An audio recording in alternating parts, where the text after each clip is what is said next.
हरे कृष्ण। व्रत यानी संकल्प या दृढ़ निश्चय। हमारी संस्कृति में व्रत और उपवास का महत्व हम अच्छे से जानते हैं। यहाँ तक कि सभी धर्मों में व्रत और उपवास का एक महत्वपूर्ण स्थान है। व्रत का लक्ष्य हमारे मन और चेतना को भगवत भक्ति में लगाना। इसी उद्देश्य से एकादशी के व्रत का पालन किया जाता है। तो आज हम ज्येष्ठ मास के कृष्ण पक्ष में आने वाली अपरा एकादशी के बारे में चर्चा करेंगे।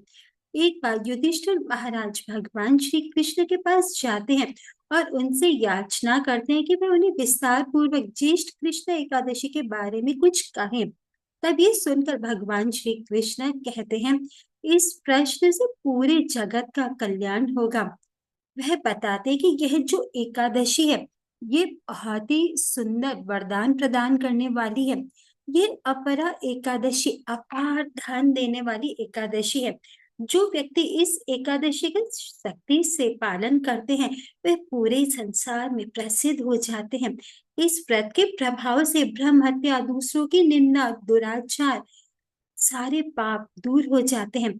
यहाँ तक कि झूठी गवाही देना, झूठ बोलना, इस तरह के घोर पाप भी पूरी तरीके से नष्ट हो जाते हैं।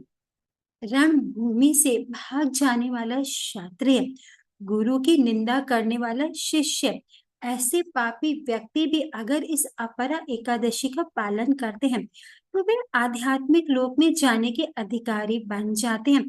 पुष्कर नदी में कार्तिक में स्नान करना और गंगा नदी में पितरों को पिंडदान करने से जो लाभ प्राप्त होता है, वही लाभ अपरा एकादशी के पालन से प्राप्त होता है। तो इस एकादशी की कथा कुछ इस प्रकार है। प्राचीन काल में एक माहिध्वज नामक एक पुण्यवान राजा रहा करता था, लेकिन जो उनका छोटा भाई था वृषध्वज, वह बहुत ही क्रूर और अधर्मी था। अपने बड़े भाई से वह बहुत ज्यादा द्वेष करता था।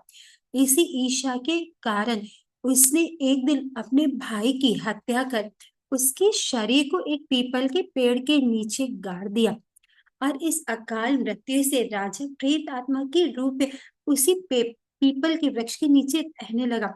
तो एक दिन अचानक धौम्य ऋषि उस स्थान से गुजर रहे थे। तो उन्होंने उस प्रेत को देखकर अपने तपोबल से वह ये समझ गए कि किस कारण से इन्हें प्रेत बनना पड़ा। करुणामयी होकर उन ऋषि ने उस प्रेत को वृक्ष के नीचे उतारा और उसे पारलोक विद्या का उपदेश दिया। वह ऋषि इतने दयालु थे कि उन्होंने उस राजा को उस प्रेत से मुक्त करने के लिए स्वयं अपरा एकादशी का बहुत सख्ती से पालन किया और व्रत का सारा पुण्य उन्होंने उस प्रेत को अर्पित कर दिया। इस पुण्य के प्रभाव से राजा की प्रेत योनि से मुक्ति हो गई। ऋषि को धन्यवाद कर राजा दिव्य देह धारण कर स्वर्गलोक चले गए।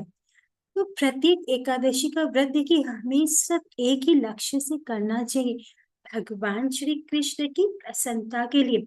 एकादशी व्रत के पालन का अर्थ है कि हमें भक्ति में कार्य को बढ़ाना चाहिए, भक्ति में उत्साह को बढ़ाना चाहिए, जैसे कि श्रवण करना, कीर्तन करना, भगवान का नाम जप करना, भक्तों का संग करना।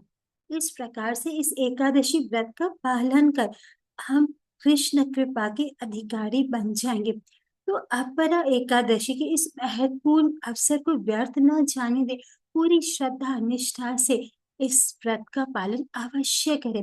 आप सभी को अपरा एकादशी की बहुत बहुत शुभकामनाएं। हरे कृष्ण।